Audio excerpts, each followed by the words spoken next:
Welcome to STV. నేను మీ అభి. ఇందిరమ్మ ఇళ్ళ దరఖాస్తుకు మరొక అవకాశం. ఇందిరమ్మ ఇల్లు పొందడానికి మేము అర్హులం. గతంలో ఇంటి కేటాయింపు కోసం దరఖాస్తు అందించాం. మా దగ్గరకు ఎవరూ దర్యాప్తు చేయడానికి రాలేదు. ఇప్పుడు ఏం చేయాలి? గతంలో చేసిన దరఖాస్తులు వృధానే అనే ఆవేదన వేలాది మందిలో ఉంది. ఈ సమస్య పరిష్కారానికి ప్రభుత్వం మరొక అవకాశం అయితే కల్పించింది. గతంలో దరఖాస్తు చేసుకోలేకపోయిన వారు, అలాగే దరఖాస్తు చేసుకున్న వివరాలు సక్రమంగా లేకపోవడం, విచారణకు ఇళ్లకు అధికారులు రాకపోగా తిరిగి దరఖాస్తు చేసుకోవడానికి అవకాశం అయితే ఇచ్చింది. స్వీకరణ ప్రారంభం.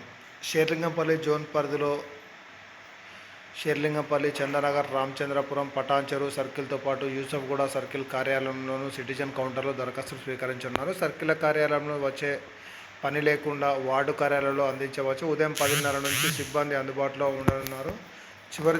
చివరి దశలో దర్యాప్తు. షేర్లింగంపల్లి జోన్ పరిధిలోని సర్కిల్లో గతంలో దరఖాస్తులు అయితే వచ్చాయి. వీటిని దర్యాప్తు చేయాలని చెప్పేసి ఉన్నతాధికారులు అయితే ఆదేశించారు. బిల్ కలెక్టర్లు, ఇన్స్పెక్టర్లు, ఏఈలు, ఏఎంసీలు ఇలా అనేక మంది సిబ్బంది అధికారులు దాదాపు 230 మంది డిసెంబర్ నుంచి దర్యాప్తు ప్రక్రియలో నియోగమై ఉన్నారు. ఇప్పటి వరకు దాదాపు 1,03,776 మందికి సంబంధించిన దరఖాస్తుల వివరాల సేకరణ ప్రక్రియ ముగిసింది. ఇలా 93.85% దరఖాస్తుల వివరాల సేకరణ పూర్తయింది. ఇంకా 6,795 మంది వివరాల సేకరణ మాత్రమే మిగిలి ఉంది.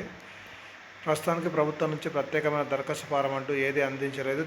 తెల్ల పేపర్పై ఇల్లు కేటాయించాలని ఆధార్ నంబర్, ప్రస్తుత నివాస చిరునామా, ఫోన్ నంబర్లతో దరఖాస్తు అందించవచ్చని అధికారులు అయితే స్పష్టం చేశారు. ఇక్కడ మీరు చూసుకున్నట్లయితే ఏదైతే ఇందిరమ్మ ఇల్లు అప్లికేషన్ గతంలో చేసుకోలేదో ఇప్పుడు మళ్ళీ చేసుకోవాలని ఎవరైతే అనుకుంటున్నారో, అలాగే సర్వేకి సంబంధించి ఇంకా చాలామంది సర్వే చేయట్లేదు, మాకు సర్వే రావట్లేదు అని చెప్పి చాలామంది అయితే అడుగుతున్నారు. కాబట్టి మీరైతే ఏం చేయాలంటే ప్రస్తుతానికి ఒక తెల్ల పేపర్ పైన ఇందిరమ్మ ఇంటికి అప్లై చేసుకుంటూ ఒక అప్లికేషన్ అయితే రాయాలి. దాంతోపాటు ఆధార్ నంబర్, ప్రస్తుతం ఎక్కడ ఉంటున్నారు అంటే ఈ రెంట్కి ఏదైతే ఉంటున్నారో దాని అడ్రస్, అలాగే ఫోన్ నెంబర్లు అయితే మీరు దానికి రాసి మీ ఆధార్ జిరాక్స్ అలాగే అవన్నీ పెట్టేసి మీరు వార్డు కార్యాలయంలో అలాగే ఏవైతే సర్కిల్ ఉన్నాయో సర్కిళ్ళల్లో మీరైతే ఇవ్వచ్చు అని చెప్పేసి ప్రభుత్వం అయితే ఈరోజు అయితే ఒక అప్డేట్ అయితే ఇచ్చింది మనకు.